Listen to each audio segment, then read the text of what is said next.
She said it softly, like it was nothing, like cutting a string she'd never planned to keep tied.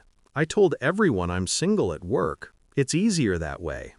Her tone was casual, her eyes fixed on her phone, scrolling through something I wasn't allowed to see.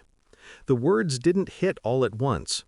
They arrived in fragments, each syllable settling into me like slow poison. Single. Easier. I smiled, or something that resembled a smile. Totally understand. My voice didn't crack. My hands didn't tremble. Inside, though, something moved, quietly, slowly, like a blade twisting just enough to remind you it's there. She went back to her screen. I went back to silence. That's the thing about betrayal. It never arrives loud. It drips in, like water through stone. And I felt the first drop that night. She thought I didn't notice the distance. The phone turned face down. The late replies. The perfume that wasn't hers. She said she needed space to focus on work. I gave it to her. Space is easy to give when you're already halfway gone. At her office parties, she introduced me as a friend. Once, someone asked if she was seeing anyone. She laughed and looked at me like I wasn't supposed to be there. That laugh stayed in my head for days. It replayed while I brushed my teeth, while I cooked dinner she didn't come home for. The sound of dismissal, of someone quietly deleting you from their story. So I deleted her first. Not from my life, no, from my emotions. And that's when I started thinking, not about what she'd done, but about how to answer it. There was this one woman, her boss's sister.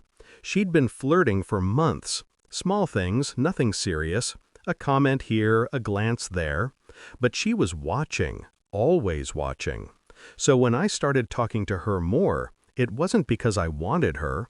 It was because I wanted my girlfriend to see. I knew her office had a group chat. I knew her boss was in it. And I knew exactly how fast gossip travels through corporate veins. I changed my relationship status late one night. Public, clear, clean, engaged. Tag, her boss's sister. No caption, no explanation. Just a photo of us. Her hand on my arm, laughing at something only I knew wasn't funny. Then I waited. The typing indicators lit up like fireflies in the dark. One message, then another, then a chain reaction of chaos exploding behind her carefully constructed lie. I could almost hear it from across town, her phone vibrating against guilt. She came home the next day with that look, the look of someone who's seen the walls close in. "What is this?" she whispered, holding her phone up. I didn't answer.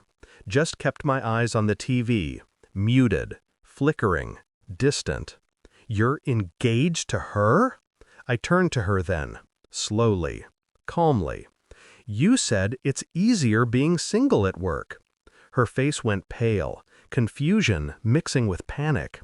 She tried to laugh it off, but the sound broke halfway through. "You didn't have to." "No," I said quietly. "I didn't. But I wanted you to know what it feels like to watch your name vanish from someone's truth." She stepped closer, tears forming, too late, too forced. Her voice trembled. "You can't do this to me."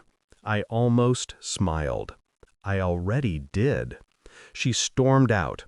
I didn't follow. In her office group chat, the screenshots spread like wildfire. Her boss's sister posted a ring emoji under my photo. Comments flooded in, questions, shock, confusion. And her silence, louder than all of it. By the time she texted me hours later, the tone had shifted from anger to desperation. "Please, take it down. Everyone's asking questions." "My boss?" I typed back slowly. "It's easier this way." And pressed send. I watched the message deliver, watched the 3 dots appear, and vanish. That was all the closure I needed. People think revenge feels good. It doesn't. It feels quiet. like closing a door you never planned to open again. There's no fire in it, just finality. She called a few times. I didn't answer. Eventually she stopped. I deleted her number, not because I hated her, but because she no longer existed in the version of my world I intended to live in. Sometimes, late at night, I think about that conversation. Her voice, careless. Mine, steady. She thought she was simplifying her life by erasing me. I simply finished what she started. Now when people ask about her, I tell them the truth. She wanted to be single. And I made sure she got exactly that. Completely.